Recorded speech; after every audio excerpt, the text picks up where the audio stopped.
Em primeiro lugar, muito boa tarde. Cumprimento o Sr. Presidente da Sociedade Portuguesa de Engenharia Sísmica, o professor Luís Guerreiro, bem como o Engenheiro João Estevão, que é membro da direção da Sociedade Portuguesa de Engenharia Sísmica. Em primeiro lugar, muito obrigada por estarem aqui connosco e por estarem disponíveis para nos ajudar a trabalhar melhor este tema. Isto trata-se de um grupo de trabalho que já surgiu logo no início do ano, aliás, na altura, na sequência de uma proposta do PSD. Nós temos aqui connosco, em representação do Partido Socialista, o Sr. Deputado Gilberto Anjos. Temos também a representação do PSD, António Topa Gomes, e do Partido Chega, o Sr. Deputado Bruno Nunes. Não estão neste momento os outros partidos, mas eventualmente ainda poderão chegar. De qualquer forma, mesmo que não cheguem, como as sessões são gravadas, as pessoas podem depois ter acesso a esta documentação. Dizer que, se esta proposta já era importante quando ela surgiu, com os recentes acontecimentos, quer na Turquia, quer agora, recentemente, em Marrocos, ainda se tratou, ou seja, ainda ganhou mais relevância e maior importância. No fundo, o que se pretende é o seguinte: nós temos um conjunto, por um lado, existe um conjunto de legislação, é de que forma é que eventualmente essa legislação pode ser melhorada no sentido no fundo, de precaver eventuais riscos, e também informação, especialmente no vosso caso, que considerem relevante em relação ao problema de um sismo. Portanto, de qualquer maneira, os senhores terão 10 minutos para fazer uma apresentação inicial, dizer aquilo que no fundo que entendem, e depois temos uma ronda única em que os senhores deputados têm 3 minutos, cada grupo parlamentar, para fazer questões. Depois os senhores têm mais 18 minutos para darem as respostas a essas mesmas questões.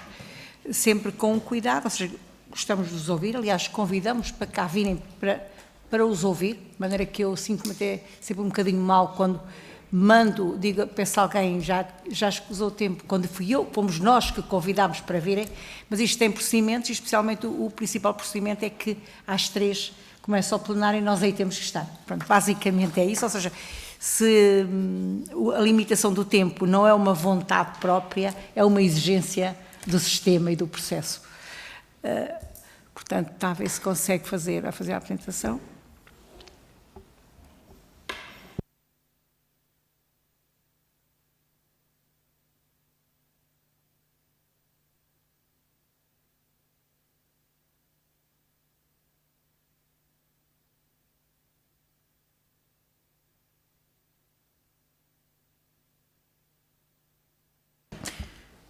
Se o senhor professor entender que pode começar já a apresentar, mesmo sem a apresentação, podemos ir avançando e depois anda mais rápido, no caso da apresentação. Muito obrigada.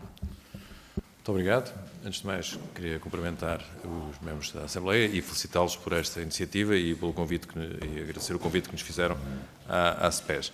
A SPES é uma sociedade que engloba muitas das pessoas interessadas na área da sísmica por todo o país. Portanto, nós temos, as pessoas que fazem parte da SPES são desde universitários até pessoal do LNEC, da Proteção Civil, portanto é, digamos assim, quase um ponto de encontro de pessoas que estão interessadas no problema da sísmica e da proteção sísmica das estruturas.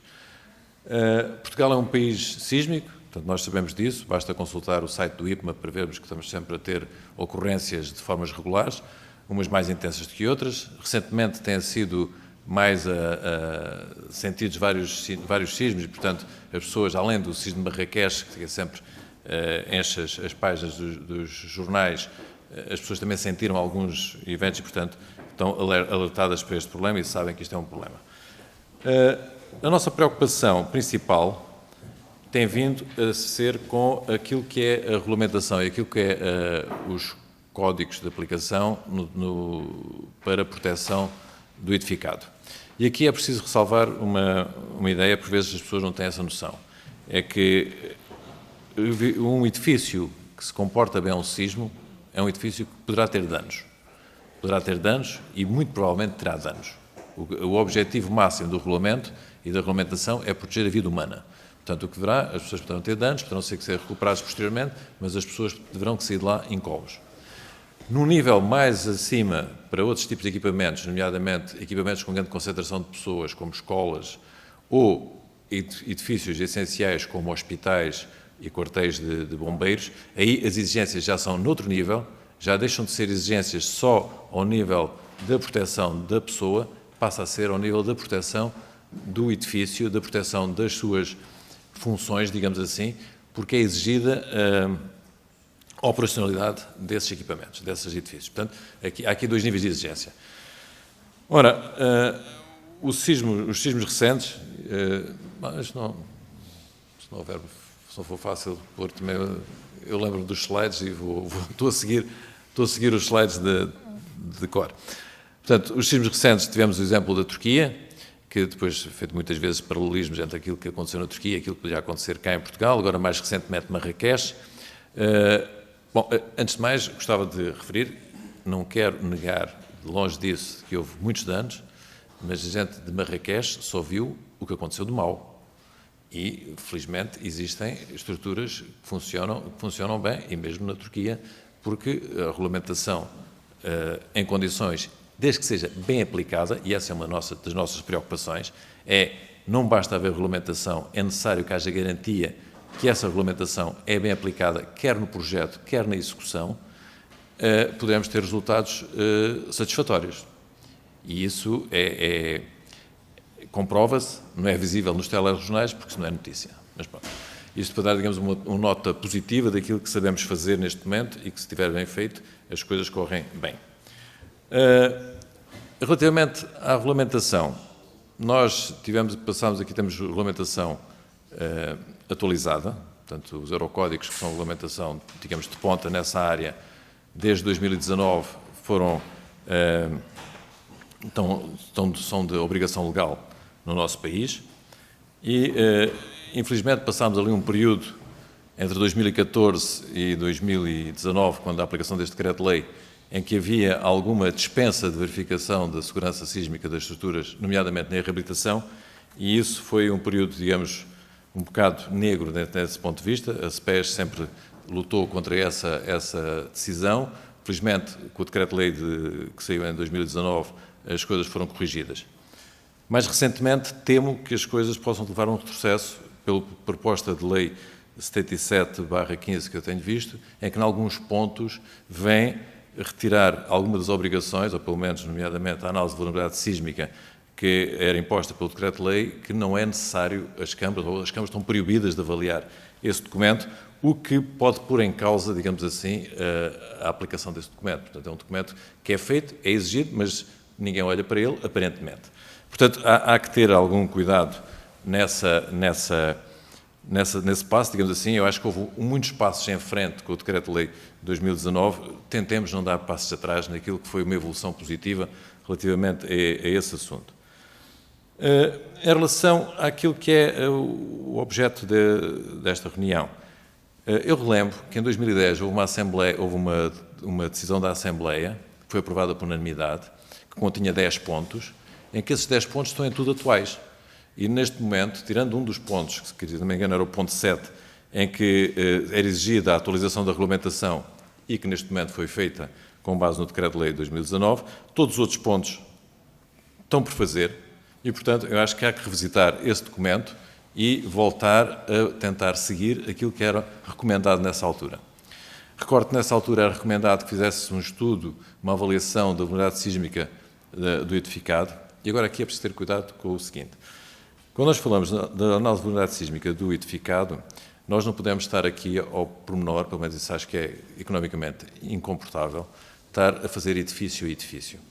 Porque o que se tem feito, ou o que se faz, é fazer avaliações mais macro, com o comportamento de edifícios com o mesmo tipo de construção, muitas vezes agrupados em bairros, mas isso permite uma coisa, que é identificar as zonas críticas e permite fazer uma hierarquização daquilo que será um plano de intervenção. Depois, poderá ser uma intervenção, caso seja necessária, e isso nos edifícios públicos acho que é essencial, em que se faça uma intervenção mais caso a caso, em que se possa avaliar edifício a edifício, se isso for o caso. Porque se nós, quando fazemos as avaliações macros, quando dizemos que há uma zona ali que tudo pode estar em risco, não nos podemos esquecer que são avaliações feitas com, digamos, ferramentas mais ou menos médias, digamos assim, de comportamento médio. Portanto, tanto poderá haver dentro daquele lote alguns que foram intervencionados ou que, por sua vez, têm um bom comportamento, como outros que ainda têm um comportamento pior.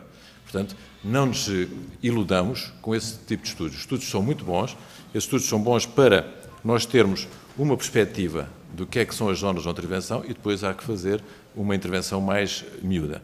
Mas isso é importante que se faça esse levantamento para poder identificar as zonas críticas, sobretudo não só em habitação, mas também em edifícios públicos, e aí o Estado tem a sua responsabilidade de zelar por esses edifícios e deveria ter isso como preocupação principal.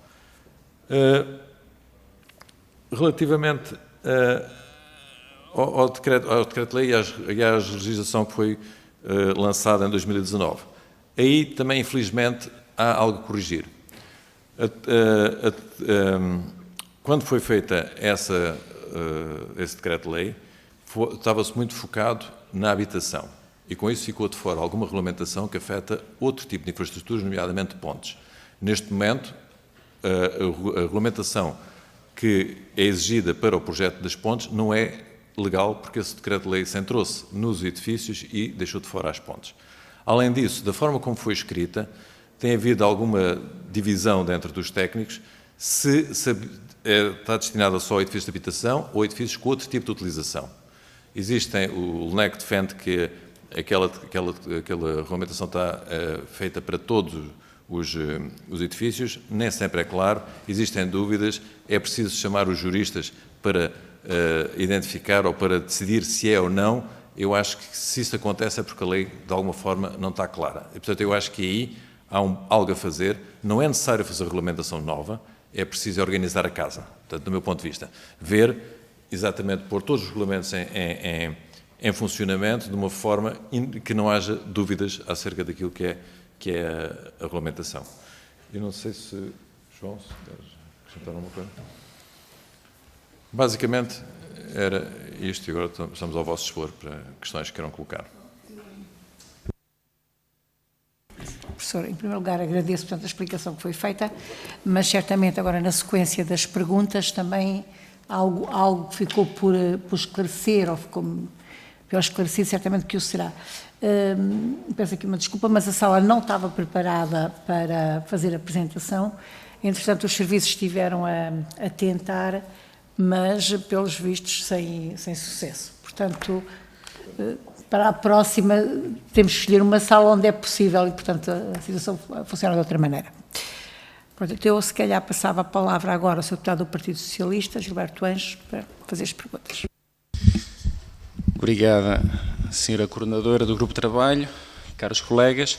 Queria começar também por cumprimentar o professor Luís Guerreiro, o Sr. Presidente da Sociedade Portuguesa de Engenharia Sísmica e o Sr. Engenheiro João Estevão, e começarmos, antes de falar sobre e de colocar algumas questões, solicitar se é possível essa apresentação ser-nos entregue, apesar de não a podermos visualizar aqui, se a puder deixar junto dos serviços, ou os serviços fazer uma cópia depois para nos remeter, de modo a termos ainda mais ferramentas, apesar da explicação que foi bastante clara aqui, feita pelo Sr. Professor Luís Guerreiro. Agradecer a disponibilidade em estar connosco, agradecer os contributos que já nos fez chegar e também destacar e agradecer o trabalho contínuo que tem vindo a desenvolver, nomeadamente no que diz respeito à resolução que falou que há pouco, número 102/2010, que foi aprovada nesta Assembleia, então por unanimidade. Dizer que estes contributos efetivamente foram importantes e é importante também perceber que, no vosso ponto de vista, a matéria-prima, o trabalho, entre aspas, legislativo, já foi feito. E essa é uma das questões. Se entendem que a nível de bases e trabalho legislativo já temos uma legislação suficientemente desenvolvida no que diz respeito à vulnerabilidade sísmica. Importante também frisar que esse tema, como foi dito há pouco pela nossa coordenadora e bem, surgiu por um requerimento apresentado pelo PSD, que todos os partidos aprovaram, antes deste fenómeno, já antes de acontecer o que aconteceu na Síria e na Turquia, e agora, claro que tem ganho outro mediatismo com o que aconteceu em Marrocos, e mesmo em Itália, recentemente, apesar de não ter havido danos. Contudo, é uma preocupação e o nosso trabalho, nesse grupo de trabalho, é de extrema importância, porque todos nós sabemos que Portugal é um país vulnerável e todos nós sabemos que a probabilidade de acontecer um fenómeno sísmico com as alterações climáticas que tem acontecido é cada vez maior. E temos de estar preparados para isso, e daí essa questão sobre a legislação, se temos que pôr em prática ou se há algo, entre aspas, a acrescentar no que diz respeito à legislação. Outra questão que eu tive a analisar dentro da documentação que nos enviou tem a ver com o levantamento da vulnerabilidade. Segundo o que entendo da resolução, ela precavia infraestruturas industriais, hospitalares, escolares, governamentais, etc., mas não estava clara a questão da habitação multifamiliar, nomeadamente. Se não entendem, eu sei que será sempre difícil, e já percebi que é uma boa sugestão fazer-se uma avaliação e um levantamento, por assim dizer, macro, mas se não entendem que seria pertinente criarmos algum tipo de certificação, como acontece, por exemplo, com a certificação energética. Isso poderia-nos, entre aspas, ao longo do tempo, fazer um cadastro do edificado mais antigo. O mais recente, se as normas, se os projetos forem bem executados, bem desenvolvidos, depois se forem bem implementados, a priori teremos outra segurança no que diz respeito ao edificado. No que diz respeito às edificações antigas, se a existência de uma espécie de certificado sísmico, por assim dizer, no momento como há uma venda de uma habitação antiga, tem que haver o certificado térmico, ter que haver também alguma avaliação, embora seja bastante mais difícil devido à questão estrutural da avaliação do edifício, mas se não entendem que poderia ser pertinente de modo a fazermos depois, ao longo dos anos, um levantamento permanente do edificado. E no que diz respeito às questões, eram essas, acerca da fiscalização, se entendem também que a fiscalização, também percebemos, e aí quero hoje, por acaso, vamos discutir o pacote mais habitação em plenário. É evidente que a simplificação dos processos legislativos, todos nós percebemos, e os promotores vinham a reclamar, e os particulares também, da dificuldade e do tempo que era muito moroso em conseguir uma licença de construção e depois uma licença de habitabilidade. Contudo, apesar dessa necessidade em simplificar o processo, nós não podemos atropelar os processos e há alguns aspectos, efetivamente, como esse que frisou, que não queremos de todo que ponham em causa a boa construção. E daí, basicamente, são essas perguntas, então, sobre as leis, sobre as normas que temos em vigor, sobre uma fórmula de encontrarmos aqui em conjunto um meio de avaliarmos os edifícios mais antigos, se poderá ser através dessa certificação ou de outro mecanismo qualquer. Obrigado.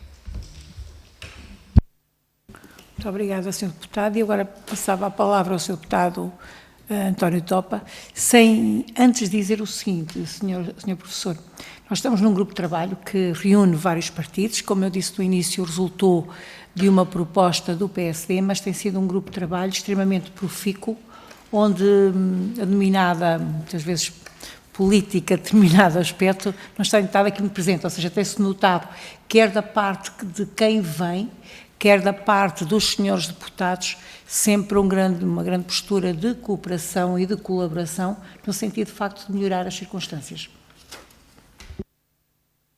Muito obrigado, Sra. Coordenadora, senhoras e senhores deputados e senhores professores e representantes da Sociedade Portuguesa de Engenharia Sísmica, a quem dou os parabéns porque julgo que foram eleitos há relativamente pouco tempo. Aliás, o próprio site ainda tem o professor João Azevedo como presidente da Sociedade, que julgo que já não é verdade.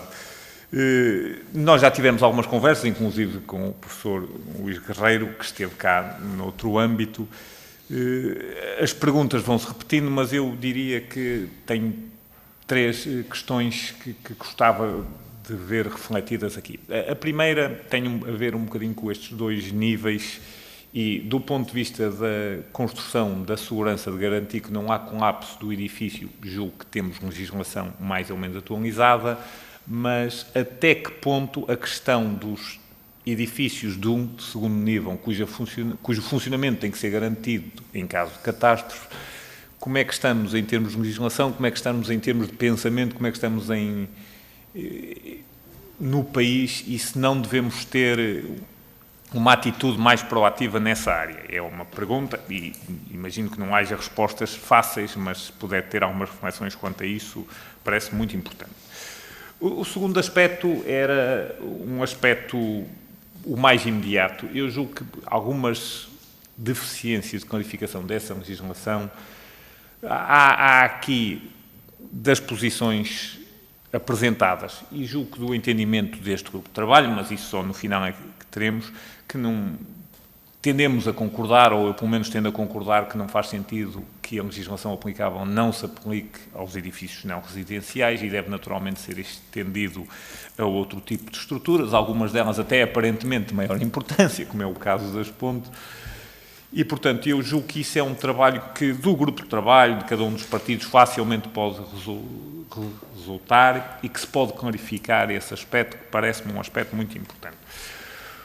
Um último aspecto, que é talvez o mais difícil, que é passar das boas intenções à prática. Ou seja, nós hoje no projeto, na discussão do Mais Habitação, vamos com certeza dizer muitas vezes que nós temos 6 milhões de habitações em Portugal, temos muitos edifícios. E, portanto, nós estamos numa situação onde, do ponto de vista económico e de capacidade construtiva, não estamos a conseguir dar resposta às necessidades de habitação e estamos, no fundo, a acrescentar trabalho, que seria claramente uma melhoria de qualidade na segurança sísmica, que é um aspecto muito importante, mas há um problema de como executar isto, com que meios e em que país. E, portanto, isto será seguramente um projeto há algumas décadas e, portanto, teríamos que priorizar isto. E, portanto, se nos podiam dar algumas pistas, algumas sugestões sobre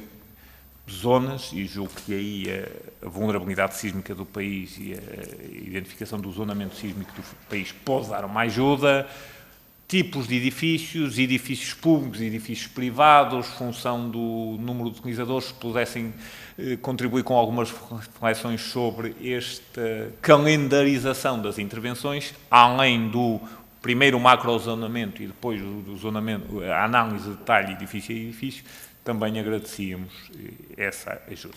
E muito obrigado uma vez mais pela vossa colaboração.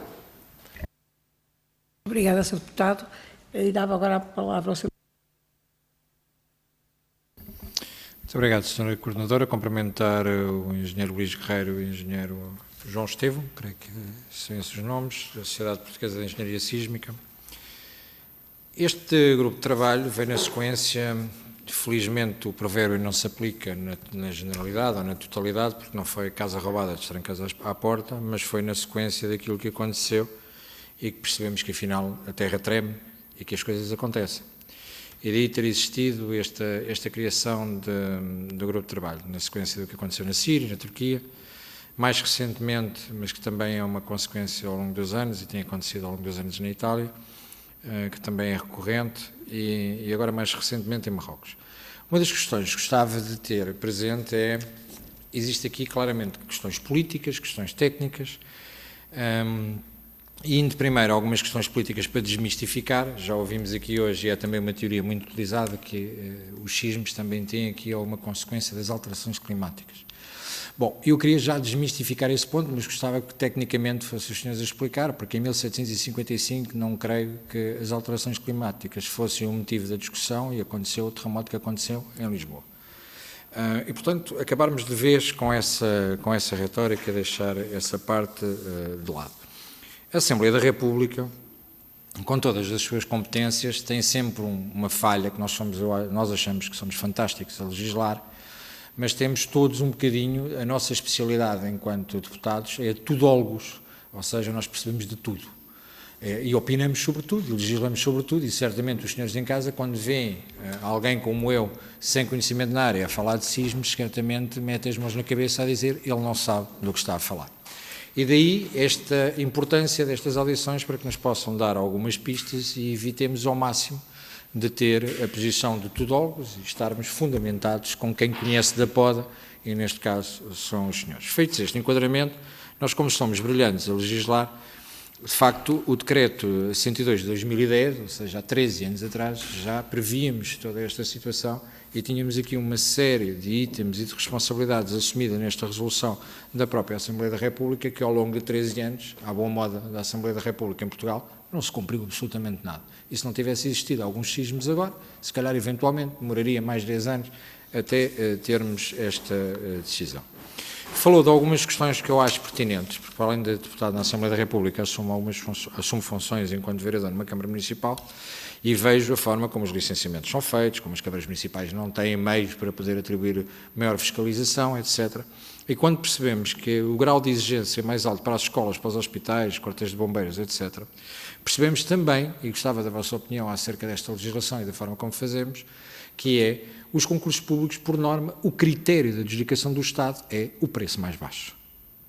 Nunca, em caso algum, estão análises mais consideradas nesta fase subjetivas, que não deveriam ser subjetivas e que deveriam ser objetivas na determinação a quem se adjudica os trabalhos, e se acham ou não que isto deve ser um ponto também revisitado naquilo que são os contratos de adjudicação, de ajustes diretos ou de concursos públicos que são lançados para a construção, não apenas de habitação, mas neste caso concreto, daquilo que é a responsabilidade do Estado, para honorarmos claramente o Estado, porque temos muito a forma de tentar honorar os privados e responsabilizar os privados, quando sabemos que as estruturas essenciais, grande parte delas estão na mão do Estado, nomeadamente os hospitais, nomeadamente os quartéis de bombeiros, nomeadamente as escolas, etc., com maiores fluxos de população, por norma, estão na mão do Estado.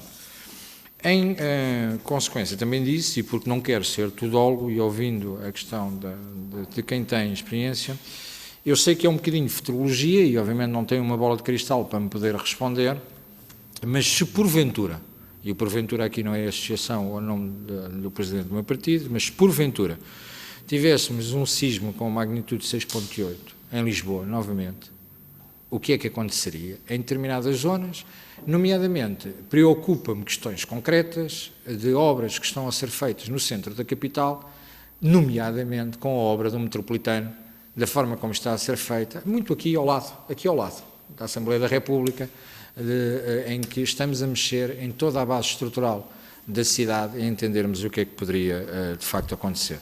No fundo, aquilo que pretendíamos e que pretendemos, já com os contributos que recebemos escritos por uma série de entidades, e que eu creio que este grupo de trabalho tem uma preponderância, e como diz o Sr. Deputado Topa Gomes, há aqui um papel que nós podemos ter enquanto pioneiros na tentativa de legislar de uma forma mais alargada e consensual entre os partidos, mas entendemos claramente que não vamos conseguir alterar a realidade em 2, 3 anos, e que existe aqui algo para fazer para o futuro. Portanto, o que nos resta fazer agora nesta fase é, com todo o atraso de mais de 40 anos que a Assembleia da República já deveria ter pensado nisto, aliás, nem são 40 anos, que vem desde 1755, nós na nossa sala temos a imagem histórica de Marquês de Pombal e a reconstrução de Lisboa, portanto está aqui bem presente dentro do Palácio, de percebermos com todos estes anos de atraso o que é que podemos fazer de imediato, de forma preventiva.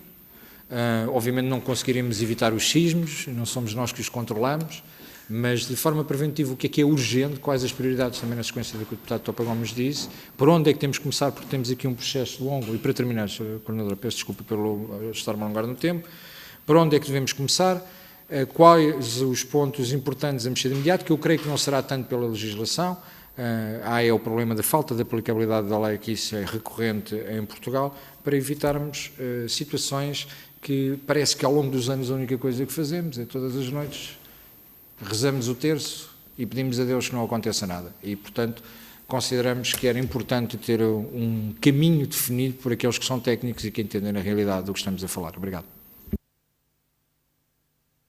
Muito obrigada, Sra. Deputado. E, portanto, passava agora, não sei se para o Sr. Presidente, algumas respostas. Depois podem completar, estejam à vontade. Bom, vamos lá ver.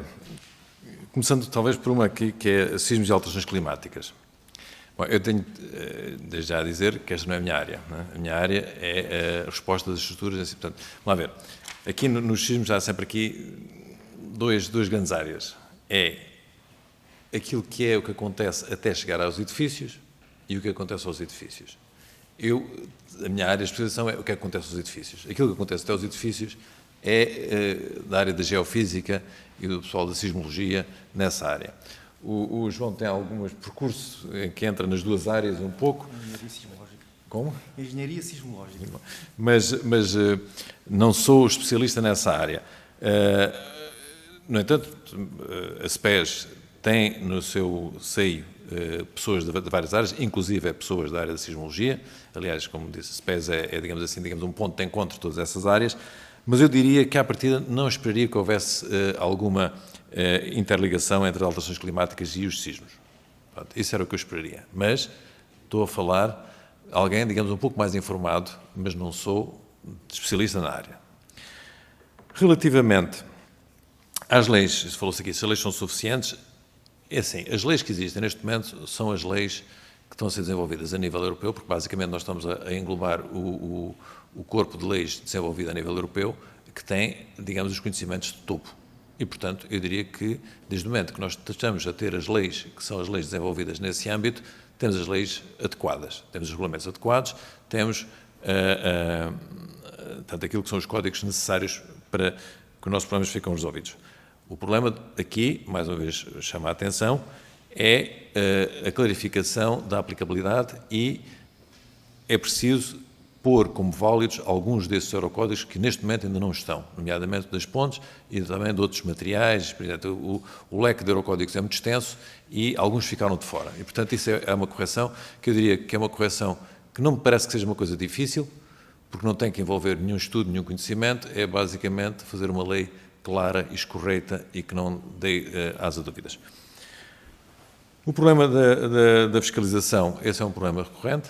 Portanto, nós temos um sistema baseado numa declaração de um termo de responsabilidade e isso não é um sistema que garanta a qualidade, na minha perspectiva. Eu não estou aqui a criticar ou a apontar a dedo que possam as pessoas fazer, digamos, falcatruas ou propositadamente fazer coisas mal feitas, mas temos que compreender que um sistema de qualidade tem que ter alguma verificação. Portanto, não podemos garantir só por melhor que melhores intenções que as pessoas tenham, podem falhar de algumas formas, por algum erro básico ou por falta de conhecimento mais aprofundado e pode. Portanto, há a fiscalização, quer no projeto, quer na execução, acho que é uma falha do nosso sistema. Temos que arranjar um esquema, um procedimento qualquer que isso permita fazer.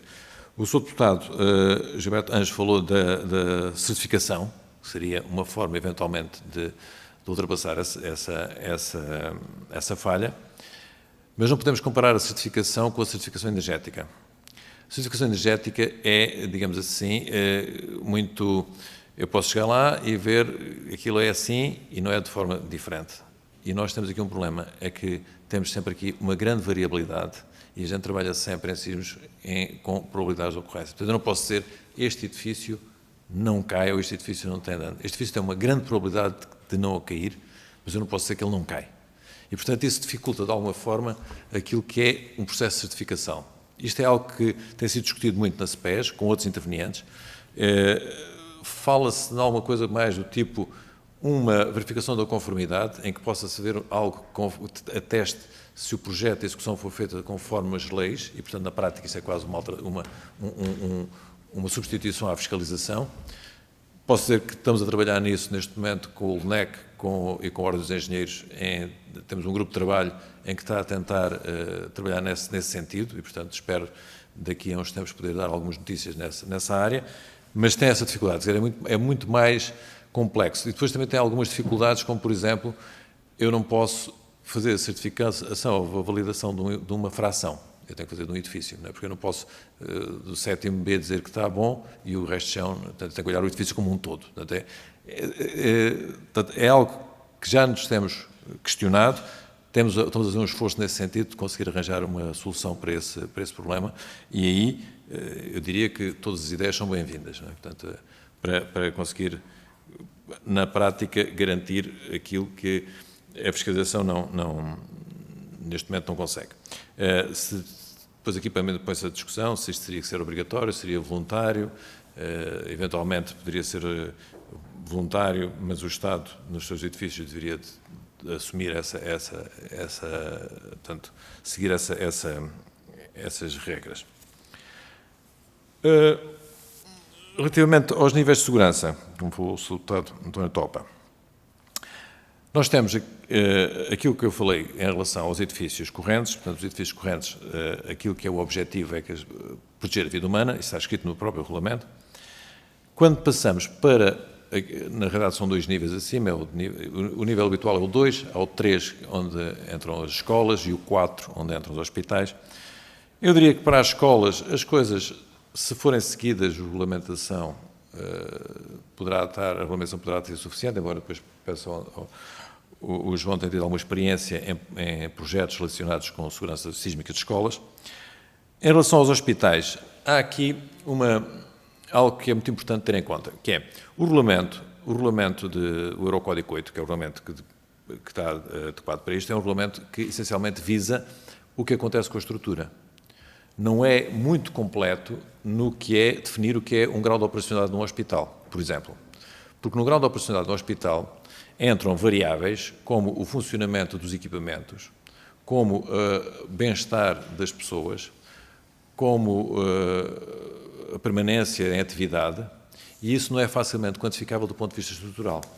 Existem, no entanto, especificações técnicas, até feitas por serviços do Ministério da Saúde, em que especificam, de algumas formas, aquilo que deverão ser as exigências para o bom funcionamento num hospital.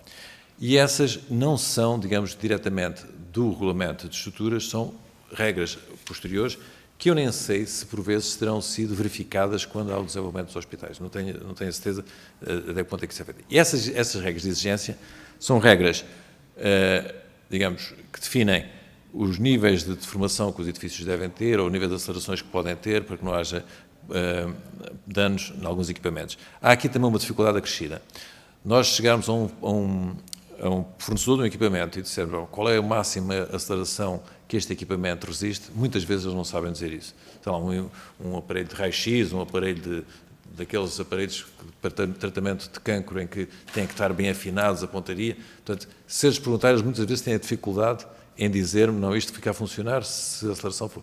Porque nós possamos depois ter como é que se diz, um referencial no qual possa intervir.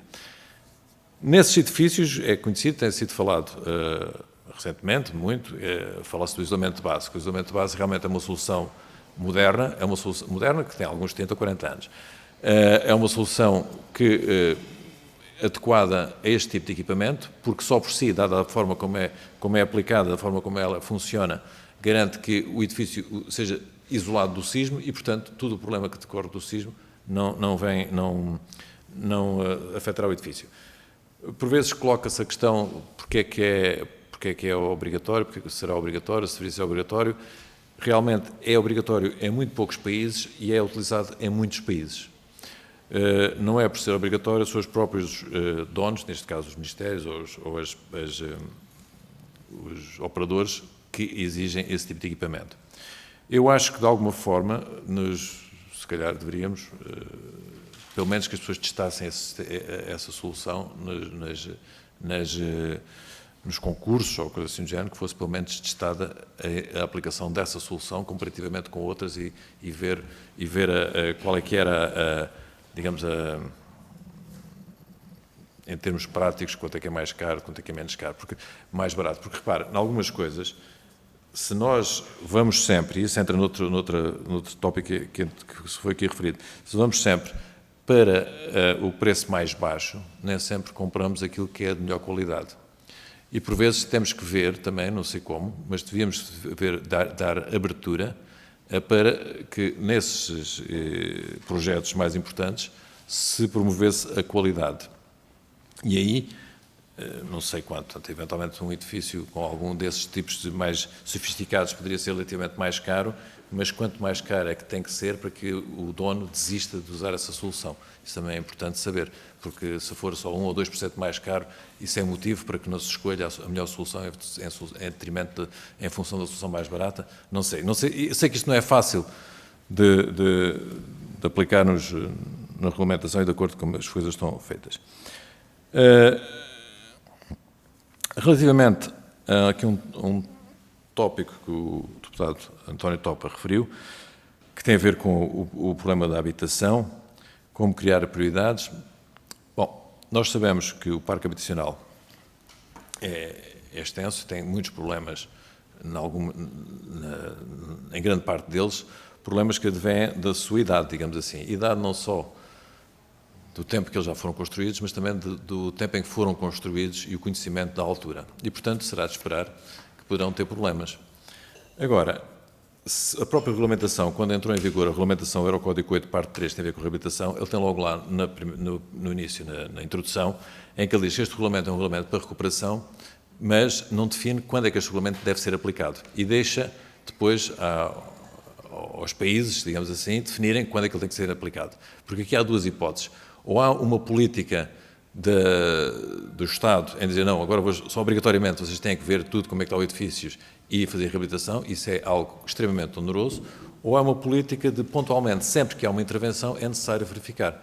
Ora, nós optámos por essa política, eu acho bem, e então, sempre que há uma intervenção, e essa intervenção é determinada monta, é obrigatoriamente necessário verificar se existe segurança sísmica. Se as coisas forem feitas desta forma, a longo prazo, iremos ter uma recuperação do parque habitacional. Portanto, admitindo que os edifícios novos são feitos de acordo com as regras e, portanto, esses já estão fora desse problema. Portanto, eu acho que fazer dizer agora, de repente, toda a gente tem que ver como é que são os seus edifícios, é algo que não é economicamente confortável. Portanto, agora, isso não impede que façamos estudos e identifiquemos as situações mais críticas para alertar as pessoas que eventualmente possam motivar-se para fazer esse tipo de intervenção, porque, repare, estamos a falar também depois de entrar na esfera privada. Não sei até que ponto é que podemos impor isso, mas pelo menos alertar. Já do ponto de vista dos edifícios públicos, acho que, em face de uma avaliação da vulnerabilidade desses edifícios, devia haver uma intervenção direta do Estado em tentar corrigir.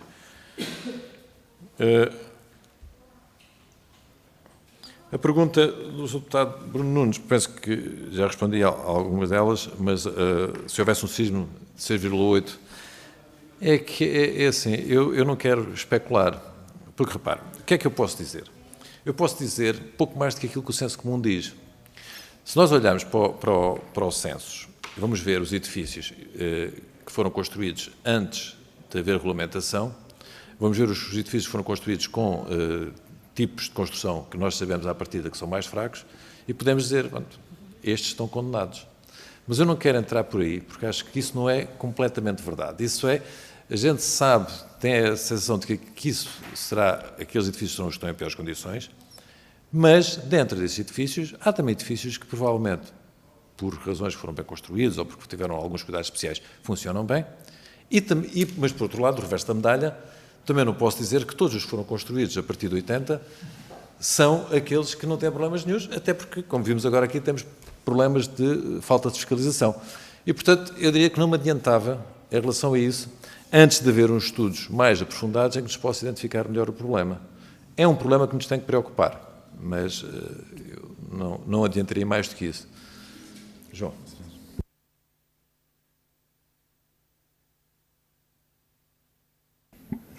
Ora, boa tarde a todos, muito obrigado por convite de estar aqui presente.